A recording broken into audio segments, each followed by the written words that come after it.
Hello student, আমি তোমাদের Sakina ma'am চলে এসেছি আরেকটি নতুন বিষয়ের সাথে এবং তোমাদেরকে আমি স্বাগত জানাই স্কুলওয়ালা ইউটিউব চ্যানেলে।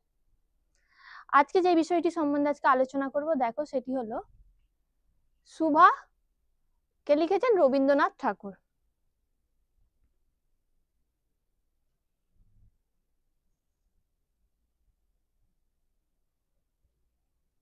দেখো এটা তাহলে আছে অষ্টম পাঠ, সুভা রবীন্দ্রনাথ ঠাকুর। দেখো এটা লিখেছে তো রবীন্দ্রনাথ ঠাকুর, আমরা নিশ্চয়ই রবীন্দ্রনাথ ঠাকুর সম্বন্ধে জানবই, কারণ আমরা ছোটবেলা থেকেই রবীন্দ্রনাথ সম্বন্ধে জেনে এসেছি।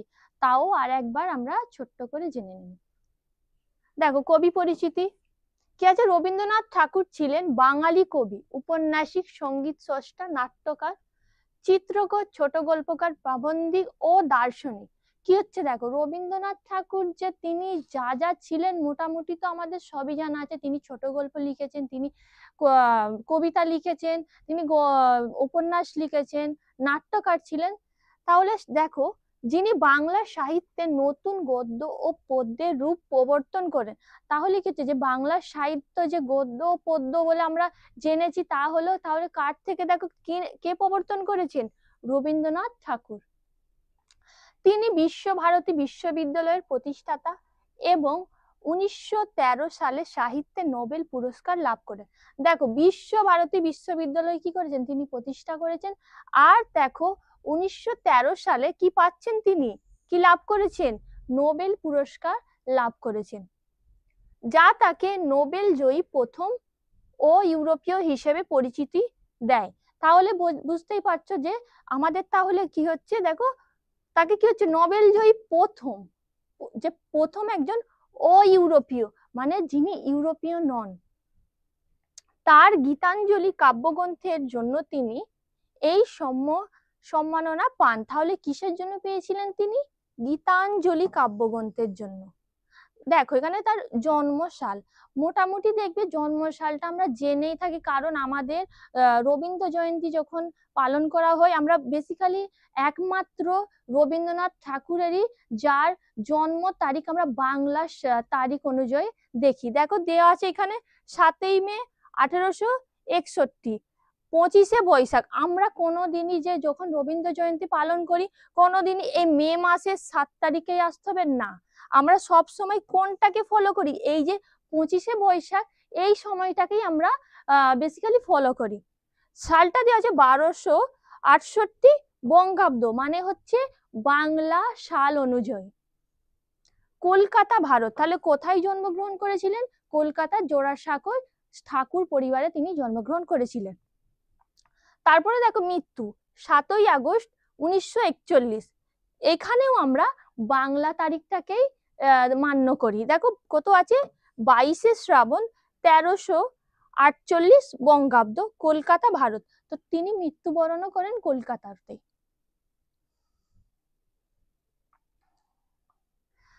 দেখো পিতা ছিলেন মহর্ষি দেবেন্দ্রনাথ ঠাকুর, মা সারদা দেবী। বিশ্বব্যাপী পরিচয়, তাকে বিশ্বকবি উপাধিতে ভূষিত করা হয়। তাহলে আমরা জানি যে রবীন্দ্রনাথ ঠাকুর কি বিশ্বকবি। আমরা যখনই ওনার নামকে উচ্চারণ করি তখন আমরা বলি বিশ্বকবি রবীন্দ্রনাথ ঠাকুর। শিক্ষাবিদ ও সমাজ সংস্কারক, তিনি একজন শিক্ষাবিদ ও সমাজ সংস্কারক হিসেবেও পরিচিত ছিলেন। যে তিনি যে কবি, নাট্যকার, ঔপন্যাসিক, গল্পকার ছিলেন তা নয়, তিনি অনেক সামাজিক আন্দোলনের মধ্যে তিনি যোগদান করেছিলেন। সাহিত্য, তিনি অসংখ্য কবিতা, উপন্যাস, ছোট গল্প, নাটক, প্রবন্ধ, চিঠি ও স্মৃতিকথা রচনা করেছেন।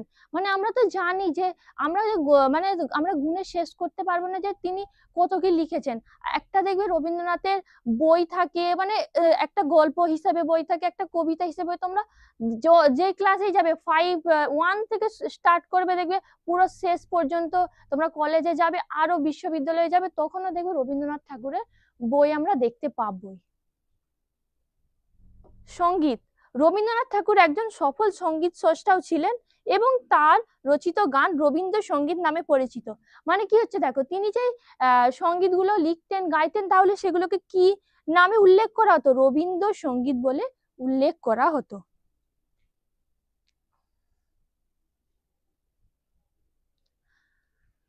গল্পের সারসংক্ষেপ, মানে আমরা গল্পেতে যাওয়ার আগে ছোট্ট করে একটু গল্পের যে বিষয়বস্তু জেনে নেব।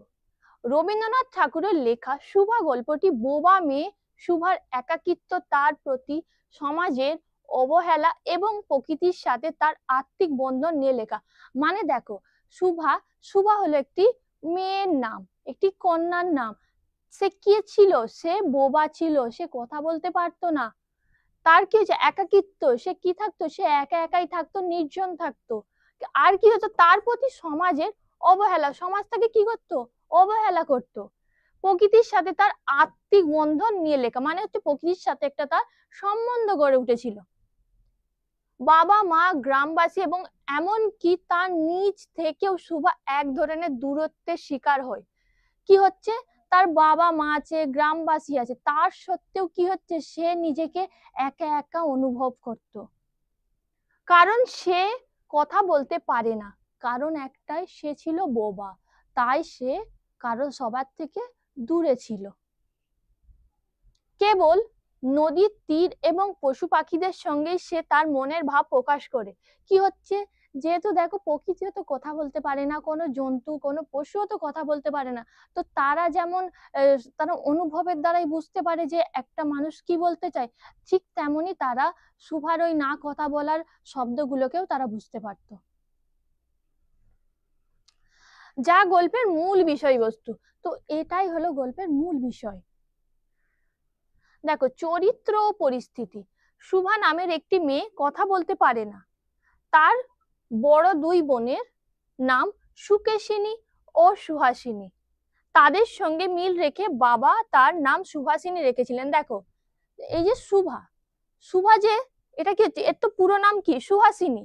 তো এখানে কি হচ্ছে? এখানে দেখো, সু আর সু, তার ওপর ভিত্তি করে, এই তার ওপর একটা বন্ধন করে মিল দেখে তার নাম রাখা হয়েছিল সুহাসিনী। তো এই সুকেশিনী, কেশ মানে কি? চুল। যার চুলের ভালো হয় তাকে সুকেশিনী বলে। আর সুহাসিনী, যার হাসি খুব খুব সুন্দর হয়, খুব ভালো হয়। সু মানে সাধারণত কি হয়? একটা ভালো দিককে নির্দেশ করে। তো তেমনি এর নাম রাখা হয়েছিল সুহাসিনী। সুহাসিনী মানে কি? ভাসিনী, ভাষা। ভাষার সঙ্গে তার দেখো ভিত্তি করে নাম রাখা হয়েছে। কিন্তু মেয়েটি কিন্তু কি ছিল? বোবা ছিল, কথা বলতে পারতো না। পরে তার সংক্ষেপে সুভা হয়ে যায়। মানে কি? যে সুহাসিনী থেকে তাকে কি করা হচ্ছে? সবাই আমাদের এক একজনের নাম হয় না, তার নামকে লোকে ডাকার জন্য একটু শর্ট করে দেয়, তো তেমন সুহাসিনী থেকে সুভা বলে সবাই তাকে ডাকতো। দুই মনের বিয়ের পর সুভা পিতামাতার কাছে এক নারীর হৃদয় ভারের মতো থেকে যায়। মানে যখন দুজনের বিয়ে হয়ে গেল, তখন মানে যে পিতামাতার যে মনের মধ্যে একটা যেন চিন্তার বিষয় হয়ে সে থেকে যায়।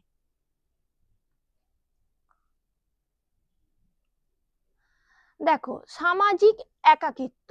কথা বলতে না পারার কারণে সুভা সমাজের চোখে এক বোঝা হয়ে ওঠে। দেখো, সে যেহেতু কথা বলতে পারে না, সমাজ তার ভাব, তার অনুভব করতে পারছে না, তাকে শুনতে পাচ্ছে না, তাই কি হচ্ছে? তাকে, তার সঙ্গে কেউ কথা মিশতেই চাইতো না। তো সে কি হতো? সে মানে না কথা বলতে না পারার কারণে তার থেকে সবাই দূরে হয়েছিল, সে সমাজ থেকে দূরে হয়ে গিয়েছিল। তার ভবিষ্যৎ নিয়ে সবাই দুশ্চিন্তা করে এবং তার প্রতি এক ধরনের অবহেলা থাকে। দুশ্চিন্তা মানে কি? মানে কি? একটা খারাপ দিক নির্দেশ করে। তো তাকে নিয়ে সবসময় একটা একটা খারাপ চিন্তা থাকতো। তারা কি করতো? এক ধরনের তাকে অবহেলা করতো। তার ভবিষ্যৎ নিয়ে তার একটা খারাপ চিন্তার মধ্যেই থাকতো। প্রকৃতির সঙ্গে সম্পর্ক। সুভা তার একাকিত্ব ও দুঃখ থেকে মুক্তি পেতে নদীর ধারে সময় কাটায়। যখন সে দুঃখ পেত, তো তখন সে কি করতো? যে নদীর ধার ছিল, নদীর কূল ছিল, সেখানে গিয়ে বসে থাকতো এবং পশু পাখিদের সঙ্গে বন্ধুত্ব করে। কাদের সাথে বন্ধুত্ব করে? সে প্রকৃতির মধ্যে যে পশু পাখিগুলো থাকতো তাদের সঙ্গে সে একটা ঘনিষ্ঠ সম্পর্ক গড়ে তুলেছিল।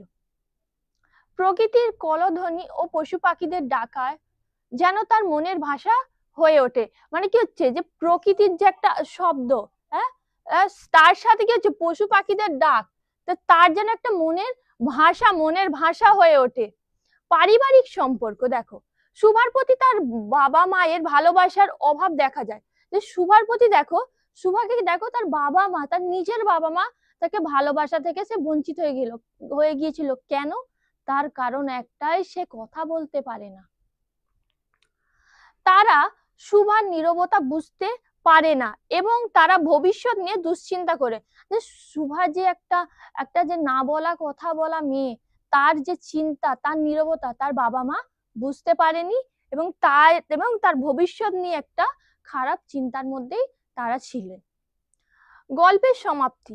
গল্পের শেষে শুভার বিয়ের পর তাকে তার চেনা নদী ও পশু পাখিদের ছেড়ে অন্য কোথাও যেতে হয়। দেখো, যখন আমরা গল্পের শেষের দিকে যাব তখন আমরা দেখবো যে পাঠ্যাংশের মধ্যে যে তখন তার বিয়ে দিয়ে দেওয়া হচ্ছে, তো তখন কি হচ্ছে, তাকে কাকে ছেড়ে যেতে হয়েছে? সেই প্রকৃতিকে, সেটা যার তার চেনা নদী পশু পাখিদেরকে তাকে ছেড়ে চলে যেতে হয়েছিল। এই বিচ্ছেদ গল্পের করুণ ও দুঃখময় সমাপ্তি তুলে ধরে। মানে এই যে একটা বিচ্ছেদ, এইটা একটা যেন দুঃখের একটা মানে কষ্টের পরিবেশকে নির্দেশ করে, যা মানুষের মধ্যে ভিন্নভাবে সক্ষম মানুষদের প্রতি সহানুভূতির অভাবকে প্রকাশ করে। তো কি হচ্ছে, তো এখানে দেখো যে একটা তার অনুভূতি, যে কি হচ্ছে, তার বিভিন্নভাবে সক্ষম মানুষদের প্রতি সহানুভূতির অভাবকে প্রকাশ করে, যে সেই মানুষজনরা তাকে কি করেছিল, তাকে যেন একটা আলাদাই করে দিয়েছিল সে না কথা বলা মেয়েটির প্রতি।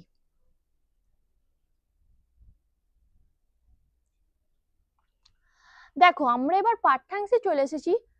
মেয়েটির নাম যখন সুভাষিনী রাখা হয়েছিল তখন কে জানিত সে বোবা হইবে? দেখো, সুভাষিনী মানে যে ভালো কথা বলতে পারে, হ্যাঁ, তার মেয়েটির নাম রাখা হয়েছিল সুভাষিনী। কিন্তু তখন কেউ জানতো না যে সে বোবা হবে, সে কথা বলতে পারবে না, কেউ জানতো না। তাহার দুটি বড় বোনকে সুকেশিনী ও সুহাসিনী নাম দেওয়া হয়েছিল। দেখো, আমরা আগেই বলেছি যে তার দুটো বড় দিদি ছিল, যে একজনের নাম সুকেশিনী, একজনের নাম সুহাসিনী।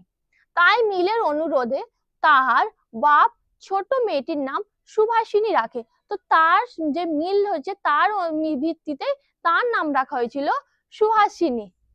এখন সকলে তাহাকে সংক্ষেপে সুহা বলে ডাকে, সবাই তাকে ছোট্ট করে। দোস্তর মতো অনুসন্ধান ও অর্থ ব্যয়ের বড় দুটি মেয়ের বিবাহ হইয়া গেছে। দেখো, দোস্তর মতো মানে কি, রীতিমতো। অনুসন্ধান মানে দেখে শুনে দেখাশোনা করে যেমন হয়, ও অর্থ ব্যয় মানে যথেষ্ট পরিমাণ একটা টাকা খরচা করে বড় দুটি মেয়ের বিবাহ হয়েছে। মানে একটা মানে রীতিমতো একটা যে ভালো রকম অর্থকে ব্যয় করে টাকা খরচ করে কি হচ্ছে, এই যে সুকেশিনী আর সুহাসিনীর বিবাহ দিয়েছিলেন।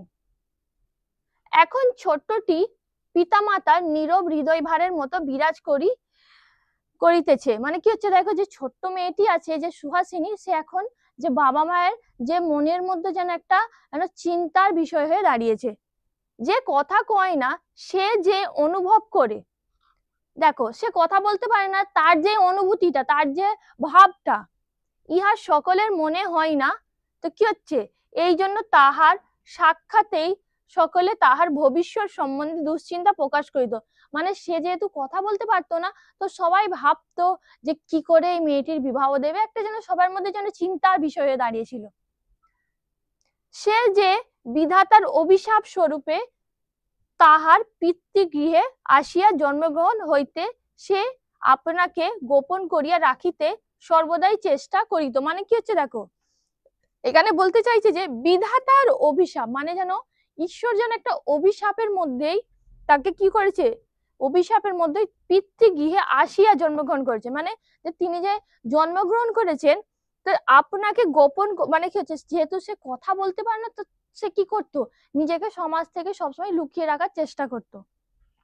মনে করি তো আমাকে সবাই ভুলিলে বাঁচি, মানে সে ভাবতো যে আমাকে সবাই যাতে ভুলে যায় ওটাই যেন ভালো হবে। কিন্তু বেদনা কি কেহ কখনো ভোলে? মানে বেদনা, সেই যে দুঃখ, যে যে আশা, একটা দুঃখের আশা, সেটা কি কেউ কি ভুলতে পারে? পিতামাতার মনে সে সর্বদাই জাগরুক ছিল। যা এখানে কি হচ্ছে, যে পিতামাতার মনের মধ্যে সে সর্বদা কি হতো, যেন একটা চিন্তার বিষয় হয়ে দাঁড়িয়েছিল।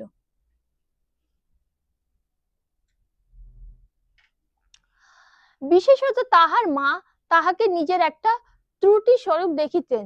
মানে কি হচ্ছে, তার মা তাকে একটা ভুলের নজরে দেখিত। কেননা মাতা পুত্র অপেক্ষা কন্যাকে নিজের অংশ স্বরূপে দেখেন। কন্যার কোনো অসম্পূর্ণতা দেখিলে সেটা যেন বিশেষ রূপে নিজের লজ্জার কারণ বলিয়া মনে করে। মানে কি হচ্ছে, যদি কোনো মেয়ের মধ্যে যদি কোনো একটা দোষ থাকে, কোনো একটা গুণের অভাব থাকে, তাহলে মা ভাবে যেটা যে তার জন্য কি ভাবছে এখানে, অংশ অংশ নিজেরই একটা অংশ ভাবে, কন্যাকে একটি মা তার নিজের অংশ ভাবে। তাই বলেছেন যে যখন মানে এই যে এই বিশেষ রূপে নিজের লজ্জার মানে এর জন্য তিনি কি করেন, তিনি লজ্জিত অনুভব করেন নিজেকে। বরঞ্চ কন্যার পিতা বাণী কণ্ঠ সুভাকে তাহার অন্য মেয়েদের অপেক্ষা যেন একটু বেশি ভালোবাসিতে। কি হচ্ছে মানে তাহলে এখানে কি জানলাম যে সুভার বাবার নাম কি, বাণীকণ্ঠ। বাণীকণ্ঠ আরো দুটি মেয়ের চেয়ে সুভাষিনীকে বেশি ভালোবাসতেন। কিন্তু মাতা তাহাকে নিজের গর্ভের কলঙ্ক জ্ঞান করিয়া তাহার প্রতি বড় বিরক্ত ছিলেন।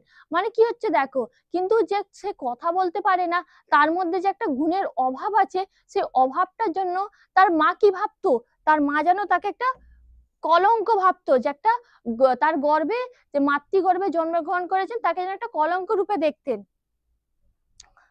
সুভার কথা ছিল না, কিন্তু তাহার সুদীর্ঘ পল্লব বিশিষ্ট বড় বড় দুটি কালো চোখ ছিল এবং তাহার অষ্টাধর ভাবের আভাস মাত্রে কচি কিশলয়ের মতো কাঁপিয়া উঠিত। মানে কি হচ্ছে, সে কথা বলতে পারতো না, কিন্তু তার চোখটা ছিল যে বড় বড় যে পালক গুলো ছিল, সে কি হতো সেগুলো যেন কি বলতো, যেন একটা তার অষ্ট মানে কি উপরের ঠোঁট, আর অধর মানে হচ্ছে নিচের যে ঠোঁটটা হয়, দুটো একটা পার্ট, আমাদের ঠোঁটের তো দুটো পার্ট, তো তেমনই কি হচ্ছে আভাস মাত্র মানে সেই চোখ যে কথা সেই ভাবটাই প্রকাশ করে দিত এখানে। সে মুখে বলতে পারতো না, কিন্তু তার যে দৃষ্টি, তার যে এই বড় বড় চোখের যে একটা পালক, পাতা চোখের পালকই যেন পাতাই যেন কথা বলে দিত। কথাই আমরা যে ভাব প্রকাশ করি সেটা আমাদিকে অনেকটা নিজের চেষ্টায় গড়িয়া লইতই। মানে আমরা যারা কথা বলতে পারি, তো আমাদেরকে ওইগুলো কি নিজেদেরকেই তৈরি করতে হয়। কতটা তর্জমা করার মতো, মানে কি হচ্ছে অনুবাদ করার মতো, মনের মধ্যে আগে ওই কথাগুলোকে গুছিয়ে নিতে হয়, তারপরে বলতে হয়।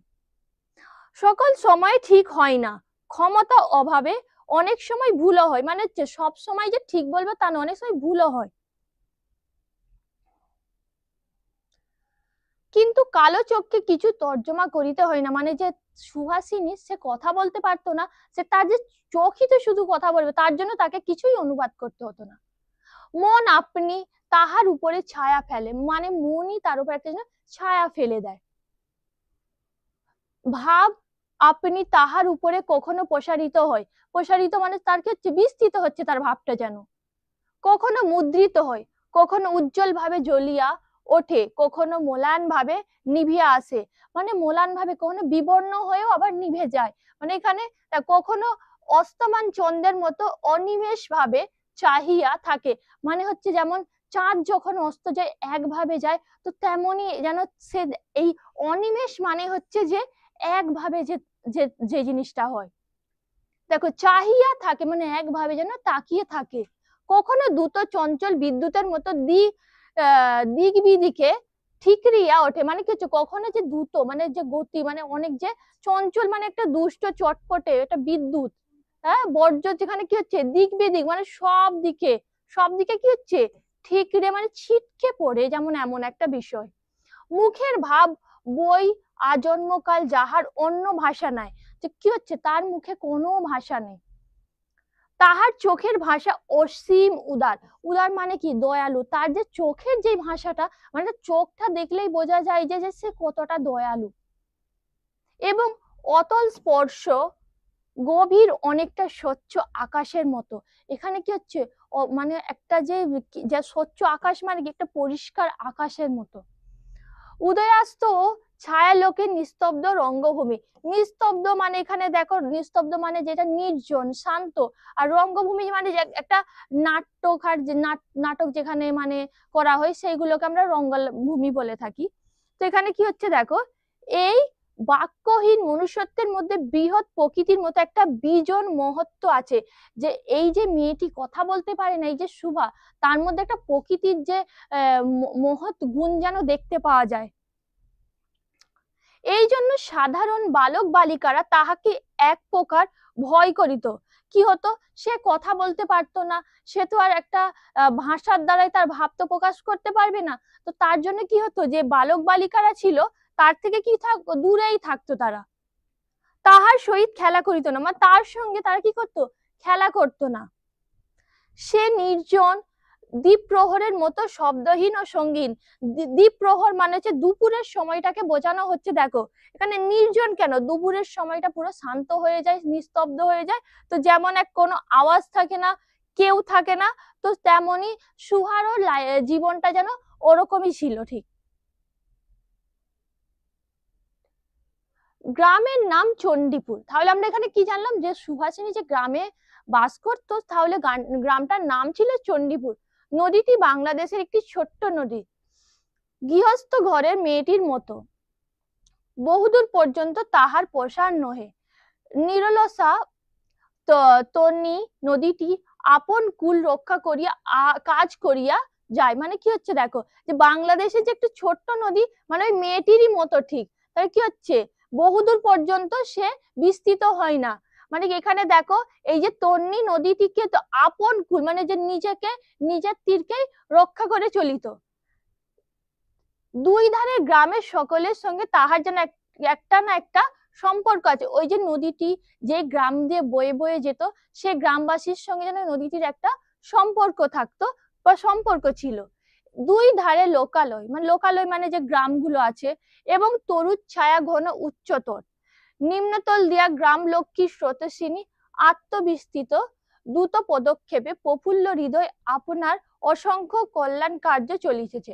মানে কি হচ্ছে, একটা নদী যে বয়ে যাচ্ছে, সে নদীর জল তো কি হচ্ছে, মানুষে তো ব্যবহার করে থাকে, তো কি হচ্ছে দেখো, সে একদম প্রফুল্ল হৃদয় মানে আনন্দের সাথে দ্রুত ভাবে যেন কি হচ্ছে, অসংখ্য কল্যাণ কার্য, মানে কল্যাণ মানে ভালো কাজ, ভালো কাজ নিয়ে, মানে যে একটা নদী সে তার মতো তার ভালো কাজের সাথে আনন্দের সাথে যেন দ্রুত গতিতে চলেছে।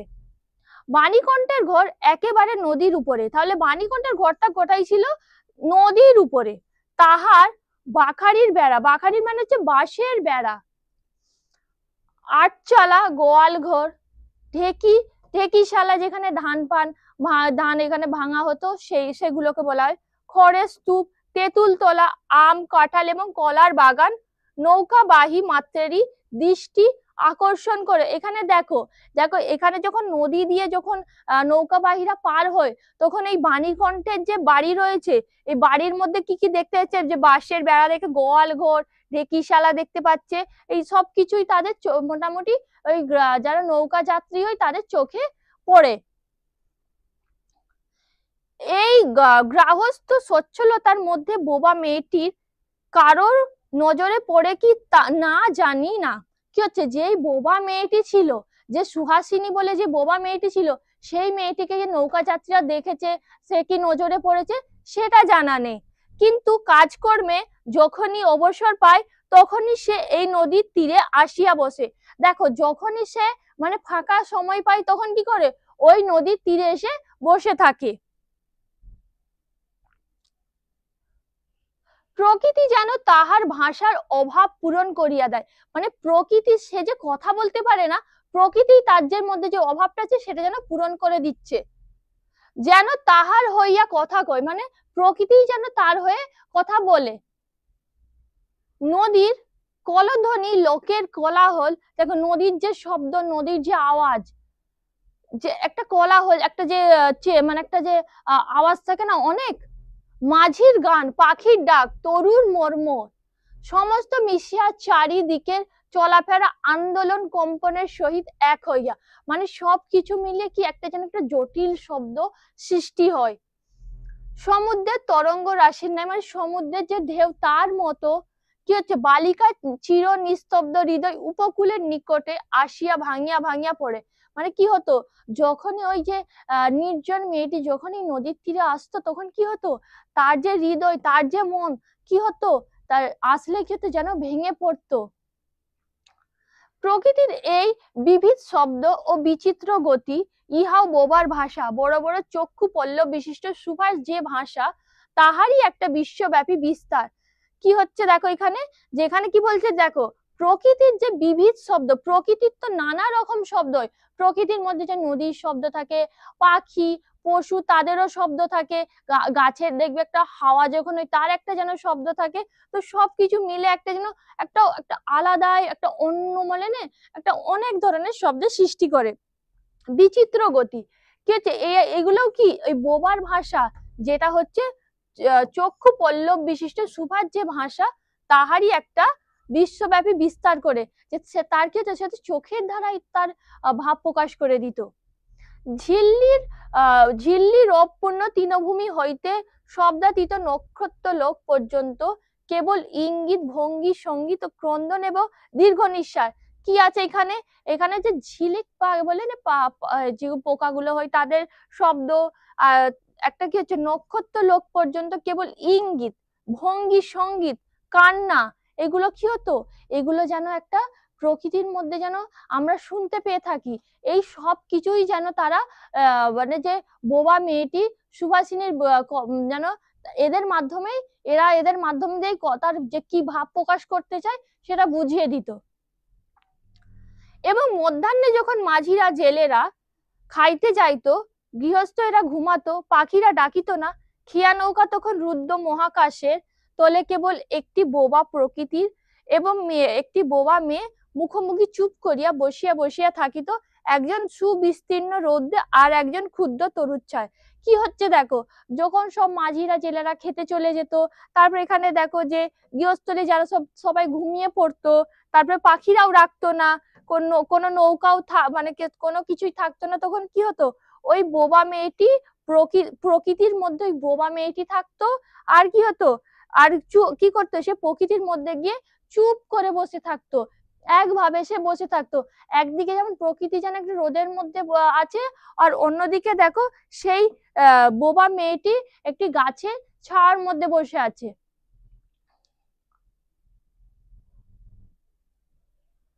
সুভার যে গুটি কত অন্তরঙ্গ বন্ধুর দল ছিল না, মানে তার মানে মানে কি হচ্ছে, তার বন্ধুই ছিল না কোনো, তাহা নহে মানে তার যে বন্ধু ছিল না তা না, তার বন্ধু ছিল। কারা কারা তার বন্ধু ছিল দেখো, এখানে গোয়ালের দুটি গাভী, তাহাদের নাম সর্বস্বী ও পাঙ্গুলি।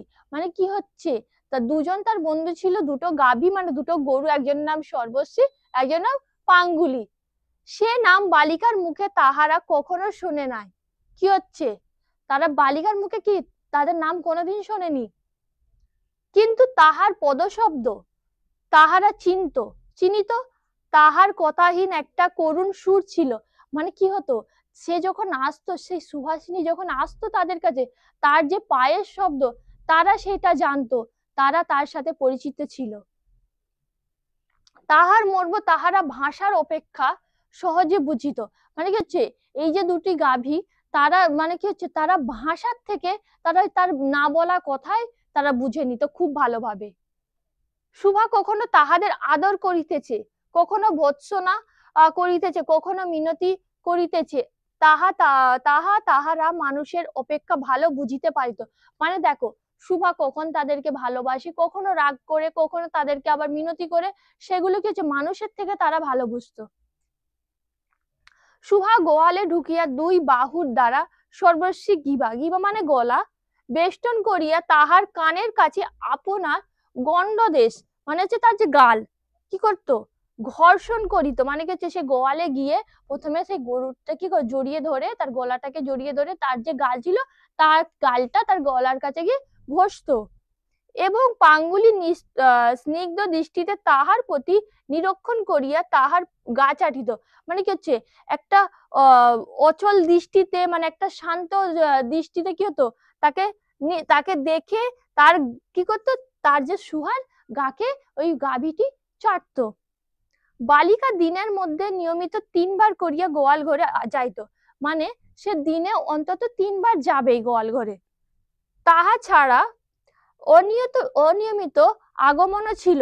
গৃহে যেদিন কোনো কঠিন কথা শুনিত, তখন সেদিন সে অসময়ে তাহার এই মুখ বন্ধু দুটির কাছে আসিত। মুখ মানে কি, কথা বলতে পারে না, পশুরা তো কথা বলতে পারে না, যখনই তার মন খারাপ হতো বাড়িতে, তখন তাকে বোকা দিত, তখন কি করতো, তখন সে গোয়াল ঘরে গিয়ে তাদের সঙ্গে থাকতো।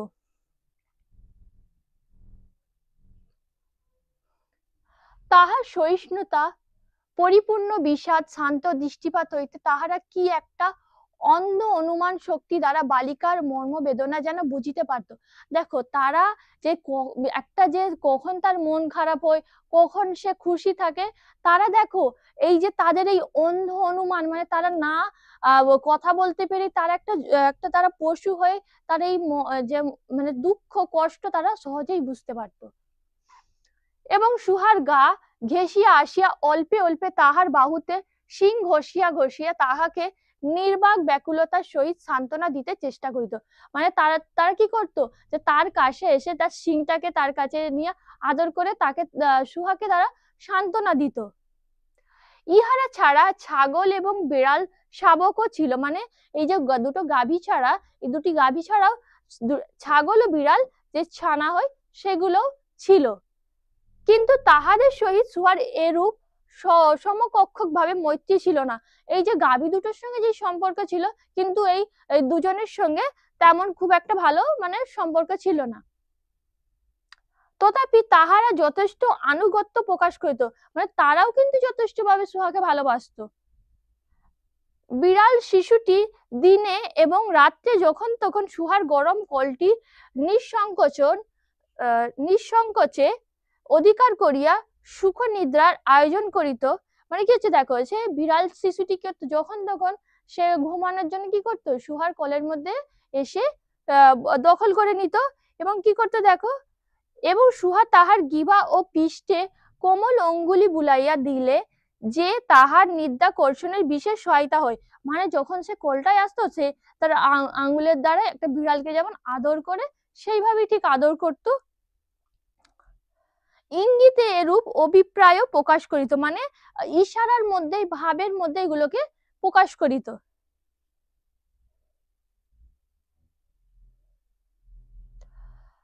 উন্নত শ্রেণীর জীবের মধ্যে সুহার আরো একটি সঙ্গী জুটিয়াছিল। দেখো আরো একজন তার সঙ্গী ছিল, কে দেখো, কিন্তু তাহার সহিত বালিকার ঠিক কিরূপ সম্পর্ক ছিল তাহার নির্ণয় করা কঠিন, কারণ সে ভাষা বিশিষ্ট জীব, সুতরাং উভয়ের মধ্যে সমভাষা ছিল না।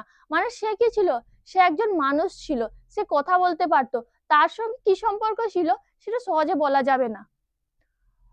গোসাইদের ছোট্ট ছেলেটি, তাহার নাম প্রতাপ। কে ছিল? প্রতাপ।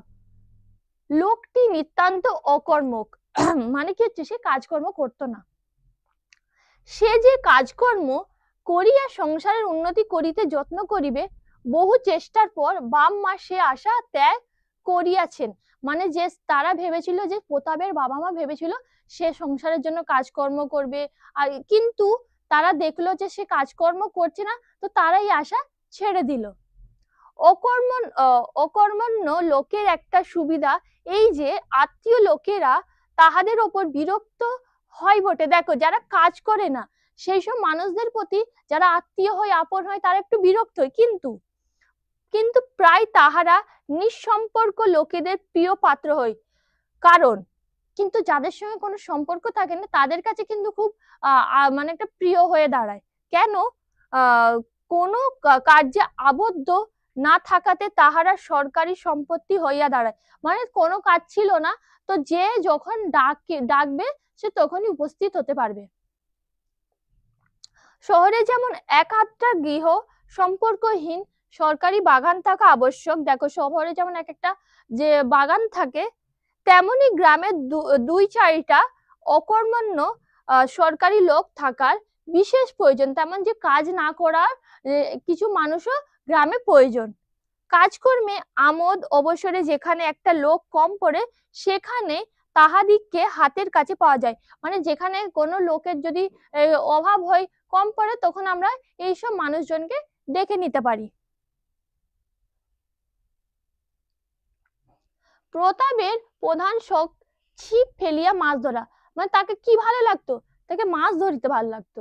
ইহাতে অনেকটা সময় সহজে কাটানো যায়। মানে মাছ ধরতে গেলে দেখবে ছিপ নিয়ে যদি মাছ ধরে কখন মাছ উঠবে, তো তার জন্য কি আমাকে তো অপেক্ষা করতে হবে। তো প্রতাপের কোনো কাজ ছিল না, তো তাই তাকে খুবই ভালো লাগতো এটা। অপরাহ্নে নদী তীরে ইহাকে প্রায় এই কাজে নিযুক্ত দেখা যাইতো। এই বিকালের দিকে কি হতো, এই নদীর কূলে তাকে এই কাজের জন্য প্রায় প্রায় মানে মোটামুটি দেখতে পাওয়া যায়। এবং এই উপলক্ষে সুহার সহিত তাহার প্রায় সাক্ষাৎ হইত, কারণ সুহা তো নদীর তীরে যেত, তাই এই কারণে তাদের সুহার সঙ্গে তার মাঝে মাঝে দেখা হতো। যে কোনো কাজে নিযুক্ত থাক, একটা সঙ্গী পাইলেই প্রতাপ থাকে ভালো, মানে যেমনই কাজ হোক প্রতাপ যদি কাউকে পেয়ে যায় প্রতাপ খুবই খুশি হতো। মাছ ধরার সময় বাক্যহীন সঙ্গী সর্বাপেক্ষা শ্রেষ্ঠ, এই জন্য প্রতাপ সুহার মর্যাদা বুঝিত। মানে মাছ ধরতে গেলে দেখবে কেউ যদি কথা বলে আমরা তো বিরক্ত হয়ে যাই যে মাছটা চলে যাবে, কথা বলবি না। তো কিন্তু সুহা কি ছিল, সুহা তো বোবা ছিল, তো তার জন্য খুবই ভালো বিষয় ছিল এটা একটা।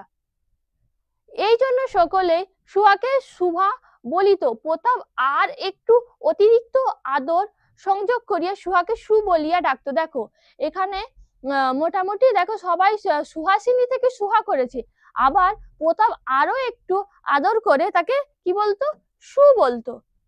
সুহা তেঁতুল তলায় বসিয়া থাকিত এবং প্রতাপ অনতি দূরে মাটিতে ছিপ ফেলিয়া জলের দিকে চাহিয়া থাকতো। দেখো সুহা কোথায় থাকতো, তেঁতুল তলায় থাকতো, কিন্তু প্রতাপ অনতি দূরে মানে কি বেশি দূরে না, বেশি দূরে না, মাটিতে ছিপ ফেলে সে জলের দিকে সে অপেক্ষা করত। প্রতাপের একটি করিয়া পান বরাদ্দ ছিল, মানে প্রতাপের জন্য কি একটি পান সেজে রেখে দিতে হতো। সুহা তাহার নিজে সাজিয়ে আনতো, মানে ওই যে পানটা কে সেজে আনতো, সুহা নিজেই। এবং বোধ করি অনেকক্ষণ বসিয়া বসিয়া চাহিয়া ইচ্ছা করিত, মানে কি হতো অনেকক্ষণ বসে বসে কি তার একটা ইচ্ছা করতো কি, প্রতাপের কোনো একটা বিশেষ সাহায্য করিতে, একটা কোনো কাজে লাগিতে।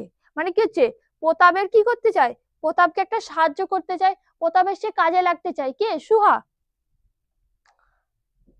কোনো মতে জানাইয়া দিতে যে এই পৃথিবীতে সেও একজন কম প্রয়োজনীয় লোক নহে, মানে যে সে জানাতে চায় প্রতাপও এই পৃথিবীতে প্রয়োজনীয়, কিন্তু কিছুই করিবার ছিল না, কিন্তু কিছুই করতে পারবে না। তখন সে মনে মনে বিধাতার কাছে অলৌকিক ক্ষমতা প্রার্থনা করিত, মন্ত্র বলে সহসা এমন একটা আশ্চর্য কাণ্ড ঘটাতে ইচ্ছা করিত যাহা দেখিয়া প্রতাপ আশ্চর্য হইয়া যাইতো। মানে কি হচ্ছে, সে ঈশ্বরের কাছে একটা অলৌকিক ক্ষমতা, একটা মন্ত্রের দ্বারা এমন কিছু করতে চাইতো যেটা দেখে প্রতাপ যেন অবাক হয়ে যায়। তাহা তো আমাদের সুবীর যে এত ক্ষমতা তাহা তো জানিতাম না। মানে কি হচ্ছে, যখন এটা দেখবে সে এমন একটা কাণ্ড করবে, এমন একটা কাজ করবে যে সবাই দেখে অবাক হয়ে যাবে যে যে সুহার মধ্যে এত ক্ষমতা আছে নাকি।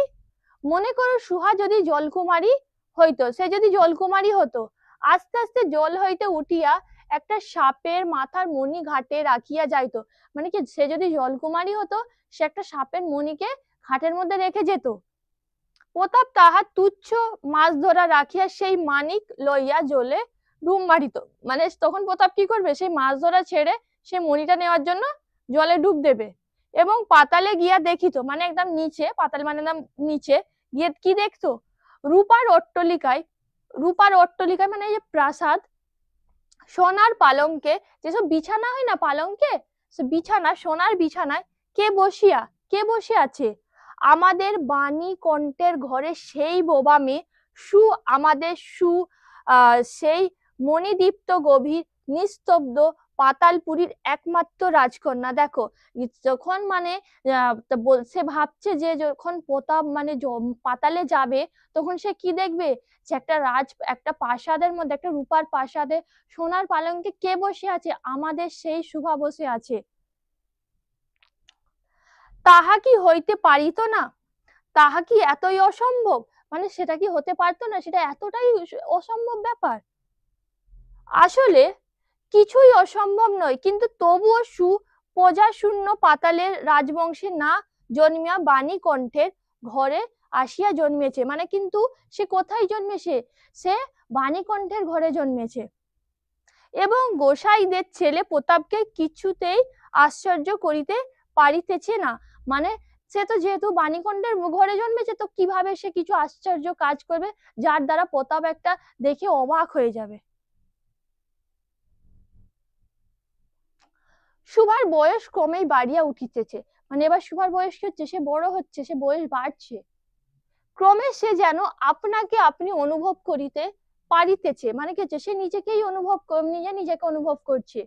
যেন কোনো একটা পূর্ণিমা তিথিতে, পূর্ণিমা তিথি যেখানে হচ্ছে কি হচ্ছে দেখো, একটা তিথি মানে হিন্দুতে একটা হয় না, তো পূর্ণিমা তিথিতে তো কি হচ্ছে, কোনো একটা সমুদ্র হইতে একটা জোয়ারের স্রোত আসিয়া তাহার অন্তরাত্মাকে এক নতুন অনির্বাচনীয় চেতনা শক্তিতে পরিপূর্ণ করিয়া তুলিতেছে।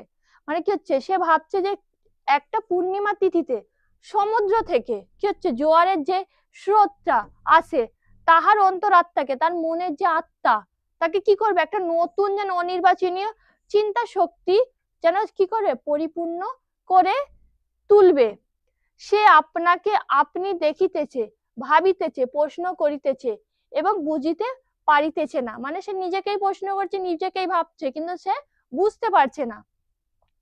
গভীর পূর্ণিমা রাত্রে সে একদিন ধীরে শয়ন গৃহের দ্বার খুলিয়া ভয়ে ভয়ে মুখ বাড়াইয়া বাহিরের দিকে চাহিয়া দেখে। মানে কি হচ্ছে, এক পূর্ণিমার রাত্রে কি করছে সে, যে ঘরে শুয়ে থাকে সে ঘর থেকে হচ্ছে দরজাটা খুলে ভয়ে ভয়ে মুখটা বাইরে বার করে কি করছে, চেয়ে দেখে পূর্ণিমা প্রকৃতি ও শুভার মতো একাকিনী সুপ্ত জগতের ওপর জাগিয়া বসিয়া যৌবনের রহস্যে পুলকে বিষাদে অসীম নির্জনতার একেবারে শেষ সীমা পর্যন্ত।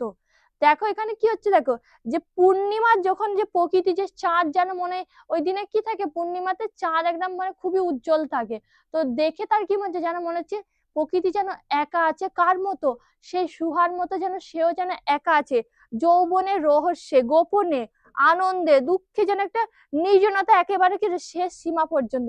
এমনকি তাহা অতিক্রম করিয়াও থমথম করিতেছে, একটি কথা কইতে পারতেছে না। মানে কি হচ্ছে, সে কি হচ্ছে, সে একটা কথাও বলতে পারছে না। এই নিস্তব্ধ ব্যাকুল প্রকৃতির প্রান্তে একটি নিস্তব্ধ ব্যাকুল বালিকা দাঁড়িয়ে আছে। দেখো এই যে একটা যে শান্ত যে প্রকৃতি, ওই প্রকৃতির মধ্যে কে দাঁড়িয়ে আছে, একটা নির্জন বালিকা দাঁড়িয়ে আছে। এদিকে কন্যা ভারগ্রস্ত পিতামাতা চিন্তিত হইয়া উঠিয়াছে।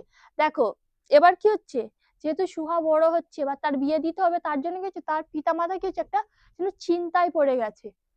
লোকেও নিন্দা আরম্ভ করিতেছে, মানে লোকেও কি তাকে এবার এবার নিন্দা করছে। একটা সমাজের রীতি আছে যে মেয়েদের যদি না ঠিক সময়ে বিয়ে দিতে পারো, তাহলে অনেকে দেখবে যে পাশে যত জাত থাকে তারা অনেকে তাকে নিন্দা করে। এমনকি এক ঘরে করিবে এমন জন রব শোনা যায়। মানে কি হচ্ছে, যদি না বিয়ে দিতে পারে তারা সুহার, তাহলে তাকে করবে এক ঘরে করে দেবে, তার সঙ্গে কেউ আর কথা বলবে না। মানিকণ্ঠের সচ্ছল অবস্থা, দুই বেলায় মাছ ভাত খায়, এজন্য তাহার শত্রু ছিল। দেখো মানে মানিকণ্ঠ ছিল যথেষ্ট ধনী ছিল, তার দুই বেলায় সে মাছ ভাত খেত, তাই লোকের তার উপরে কি হতো, হিংসে হতো। স্ত্রী পুরুষের বিস্তর পরামর্শ হইল, তারা মানে হচ্ছে স্বামী স্ত্রীর মধ্যে একটা বিষয়, তার একটা মানে পরামর্শ করলে এবার কিছুদিনের মতো বাণী বিদেশে গেল। এখানে বিদেশে মানে কি অন্য দেশে যাবে না, মানে আগেকার দিনে যে যেখানে থাকতো সেই নির্দিষ্ট স্থানটা ছেড়ে যদি অন্য কোথাও যাও তাকেও বিদেশ বলতো। অবশেষে ফিরিয়া আসিয়া কহিল, মানে বিদেশ থেকে এসে বাণী কণ্ঠ কি করলো, বললো চলো কলিকাতায় চলো। কোথায় যাবে, কলিকাতায়। বিদেশ যাত্রার উদ্যোগ হইতে লাগিল, এবার বাইরে যাওয়ার মানে কলকাতায় যাওয়ার এবার যাওয়ার জন্য তোড়জোড় হতে লাগলো। কুয়াশা ঢাকা প্রভাতের মতো সুভাষ সমস্ত হৃদয় অশ্রু বাষ্পে একেবারে ভরিয়া গেল। দেখো কুয়াশা ঢাকা যে ভোর, প্রভাতের মানে কি ভোরের যে কুয়াশা থাকে, যে সুহার যে সমস্ত হৃদয়, অশ্রু মানে কি কান্নাই যেন ভরে গেল, সমস্ত মন যেন কান্নাই ভরে গেল, একেবারে কি হচ্ছে মানে পুরোপুরি যেন ভরে গেল। একটা অনির্দিষ্ট আশঙ্কা বসে সে কিছুদিন হইতে ক্রমাগত নির্বাক জন্তুর মতো তাহার বাম্মার সঙ্গে সঙ্গে ফিরিত জাগর চক্ষু মেলিয়া তাহাদের মুখের দিকে চাহিয়া কি বুঝিতে চেষ্টা করিত, কিন্তু তাহারা কিছু বুঝাইয়া বলিতেন না। মানে কি হচ্ছে, সে একভাবে তাকিয়ে থাকতো তার বাবা মার দিকে, যে সে বোঝবার চেষ্টা করতো, কিন্তু কি হতো তার বাবা মা তাকে তাহারা কিন্তু কিছুই বোঝাতে মানে বুঝাইয়া বলিতেন না, তাকে কিছুই বুঝতে মানে বুঝিয়ে বলতো না। ইতিমধ্যে একদিন অপরাহ্নে জলে ছিপ ফেলিয়া প্রতাপ হাসিয়া কহিল, কি রে সু, তোর নাকি বর পাওয়া গেছে, তুই বিয়ে করতে যাচ্ছিস।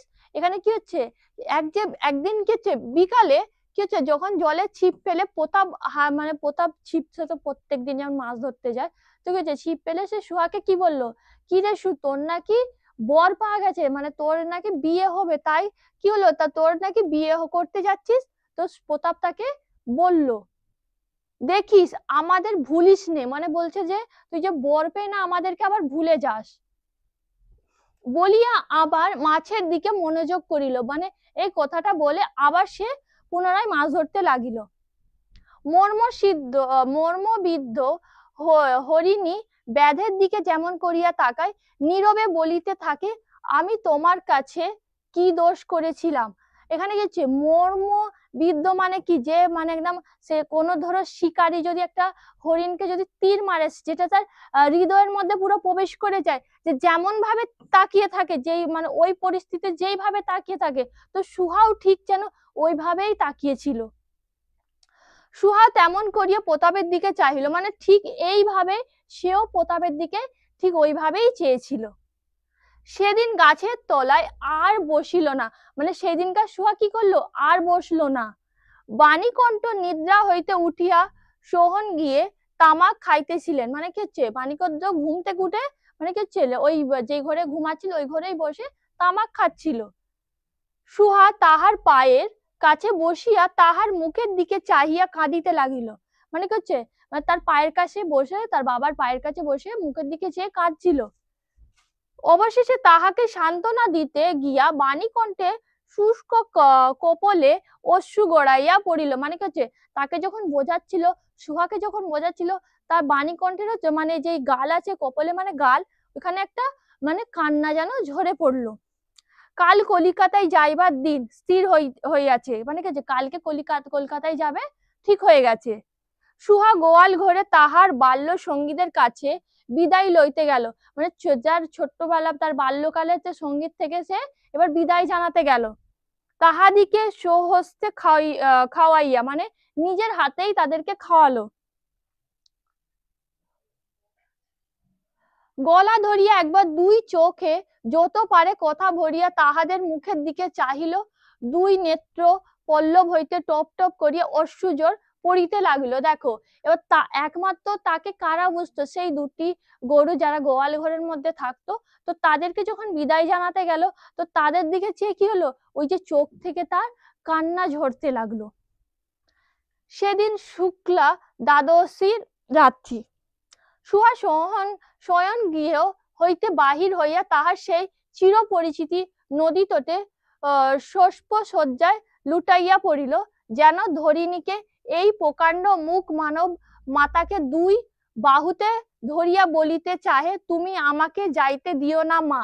দেখো এখানে কি হচ্ছে, যখন এই শুক্লা দ্বাদশীর দিন রাত, ওই দিনকে মানে যেই ঘরে ঘুমায়, সেই ঘর থেকে কি হলো, বাইরে গিয়ে একটা চির পরিচিতি, মানে যেই নদী তীরে গিয়ে সে বসে, এখানে শস্যশয্যায় মানে কি হচ্ছে, যে যে ঘাস হয় না, ঘাসের এতে শুয়ে পড়ে, মানে লুটিয়ে পড়ে কি করছে, ধরিণীকে কি করছে, মানে যেন নিজের বাহু দিয়ে যেন জড়িয়ে ধরছে, এবং বলছে তুমি আমাকে যাইতে দিও না, বলছে তুমি আমাকে, প্রকৃতিকে বলছে যে মা বলে, দেখো মা বলে এখানে সম্বোধনা করেছে, যে প্রকৃতিকে বলছে আমাকে যেতে দিও না, আমার মতো দুটি বাহু বাড়াইয়া তুমি আমাকে ধরিয়া রাখো, মানে যেভাবে সুহা যে প্রকৃতিকে যেভাবে জড়িয়ে ধরেছে, সেও প্রকৃতিকে বলছে যে আমাকে এইভাবেই ঠিক তুমিও জড়িয়ে ধরো।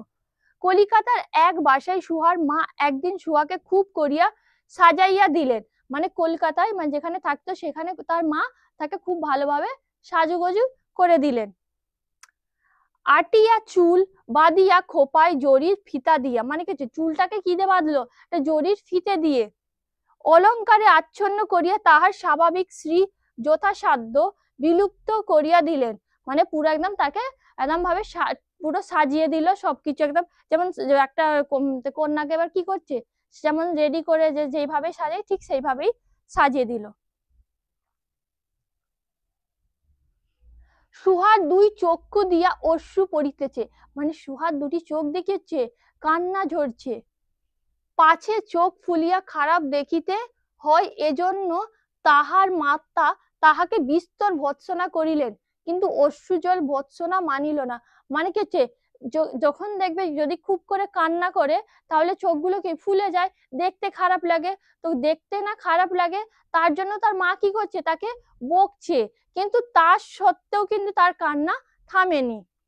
বন্ধুর সঙ্গে বর স্বয়ং কোণে দেখিতে আসিলেন। কন্যার মা বাবা চিন্তিত শঙ্কিত সহ ব্যস্ত হইয়া উঠিলেন, যেন দেবতা স্বয়ং নিজের বলির পশু বাছিয়া লইতে আসিতেছেন। মানে কি হচ্ছে, এখানে দেখো যে এখানে কি বর যে স্বামী হবে তার বন্ধুদের সাথে কি হচ্ছে, সে সুহাকে দেখতে এসেছে। এখানে তার মা বাবা কি হচ্ছে, যেন চিন্তা শঙ্কিত সব ব্যস্ত হয়ে গেছে। এবার কি এখানে কি বলেছে দেখো, দেবতা স্বয়ং নিজের পশু বাছিয়া লইতে আসিয়াছেন। মানে যে পশুটা দেবতাকে বলি দেওয়া হবে দেবতার কাছে, যেন সেই পশুটা যেন দেবতা নিজেই যেন নিতে এসেছেন, ঠিক তেমনি মা নেপথ্য হইতে বিস্তর তর্জন গর্জন শাসন করিয়া বালিকার অশ্রুস্রোত দ্বিগুণ বাড়াইয়া পরীক্ষকের সম্মুখে পাঠাইলেন। দেখুন মা এখানে এতটাই বকা দিয়েছে, তো কি হচ্ছে, তার তো সে তো কাঁদছে, তো বলার পরেও তার অশ্রুটা কি হচ্ছে, তার কান্নাটা আরো বেড়ে গেছে। তো ওইভাবেই ঠিক তাকে কোথায় পাঠানো হলো, পরীক্ষক মানে কি এখানে বোঝাতে চেয়েছে যে বরপক্ষের সামনে। পরীক্ষক অনেকক্ষণ নিরীক্ষণ করিয়া বলিলেন, মন্দ নহে। মানে পরীক্ষক মানে যে যারা দেখতে এসেছিল তারা পুরোপুরি দেখে আর দেখে তারা বলল খারাপ না। বিশেষত বালিকার ক্রন্দন দেখিয়া বুঝিলেন ইহার উঠিয়াছে সেই হৃদয় আজ বাদে কাল আমারই ব্যবহারে লাগিতে পারিব। আমার দেখো যে সে কান্না করছে, তার যে মনটা বুঝতে পারছে যে তার মধ্যে যে হৃদয়টা আছে খুবই মানে দয়ালু, তো এই দয়ালু মনটা একদিন আমারই হবে। সুক্তির মুক্তার নাই বালিকার অশ্রুজল কেবল বালিকার মূল্য বাড়াইয়া দিল। এখানে সুক্তি মানে যে শামুকের মধ্যে যে মুক্তগুলো যেমন পাওয়া যায়, ঠিক তেমনি যেমন একটা তার যে মর্যাদা, তো এই যে কান্নাটা, এই মেয়েটির কান্নাটাও যেন তার যেন মূল্যকে অনেকটাই বাড়িয়ে দিল। পঞ্জিকা মিলাইয়া খুব একটা শুভ লগ্নে বিবাহ হইয়া গেল। একটা বলে যেমন সেই পঞ্জিকা মানে দেখে কি হলো, একটা ভালো দিন থেকে তাদের বিয়ে হয়ে গেল। বোবা মেয়েকে দেখো হইল, বোবা মেয়েকে পরের হস্তে সমর্পণ করিয়া বাপ মা দেশে চলিয়া গেল, তাহাদের জাতি ও পরকার রক্ষা। বর দেখো এখানে কি হচ্ছে, দেখো পরকার রক্ষা করছে, কি হচ্ছে এখানে দেখো, তারা বিয়ে দিয়ে দিল, তারা বিয়ে দিয়ে তারা তাদের কাজকে সম্পন্ন করে আবার তারা তাদের বাড়ি চলে এলো। এবার কি করছে, বাড়ি চলে এসে এবার জাতি মানে এবার লোকেরা তাদেরকে কি করবে, তাদেরকে আর নিন্দা করবে না, তাদেরকে এক ঘরে করে দেবে না। বর কি হচ্ছে, পশ্চিমে কাজ করে। বিবাহ অনতি বিলম্বে স্ত্রীকে পশ্চিমে লইয়া গেল। মানে বিবাহের পরে কি হচ্ছে, তার স্ত্রীকেও সাথে করে পশ্চিমে নিয়ে গিয়েছিল। সপ্তাহ খানেকের মধ্যেই সকলে বুঝিল, মানে সব কিছু সপ্তাহের মধ্যেই সবাই বুঝলো কি, নববধূ বোবা, কি যে নতুন যে বধূ সে কথা বলতে পারে না। তা কেহ বুঝিল না, সেটা তাহার দোষ নহে। সেটা কেউ বুঝলো না, সেটা তার দোষ না। সে কাহাকেও প্রতারণা করে নাই, মানে সে কাউকে এই বিষয়ে দোষ দেয় না। তাহার দুটি চক্ষু সকল কথাই বলিয়াছিল, তার দুটি চোখই যেন সব কথা বলে যেন, কিন্তু কেহ তাহা বুঝিতে পারে না, কিন্তু কেউ তা বুঝতে পারে না। সে চারিদিকে চাই, ভাষা পায় না, মানে সে চারিদিকে দেখছে কিন্তু কারোর যেন মুখ পাচ্ছে না, কেউ যেন কথা বলছে না। যাহারা বোবার ভাষা বুঝিত সেই আজন্ম পরিচিত মুখগুলি দেখিতে পাই না। বালিকার চির নীরব হৃদয়ের মধ্যে একটা অসীম অব্যক্ত ক্রন্দন বাজিতে লাগিল।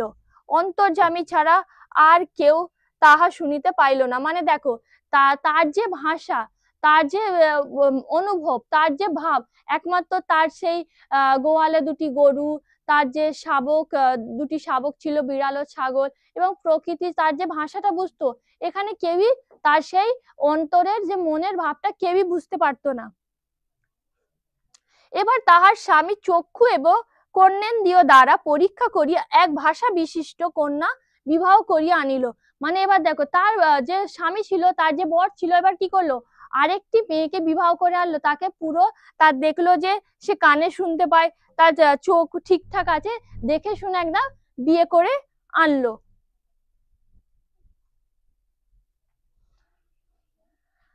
তাহলে দেখো আমাদের গল্পটা এখানেই শেষ হলো। গল্পটা ভালো লাগলে আমাকে আমার ভিডিওটা দেখে একটা লাইক দেবেন। আবার আরেকটি নতুন বিষয়ের সাথে দেখা হবে। Thank you so much.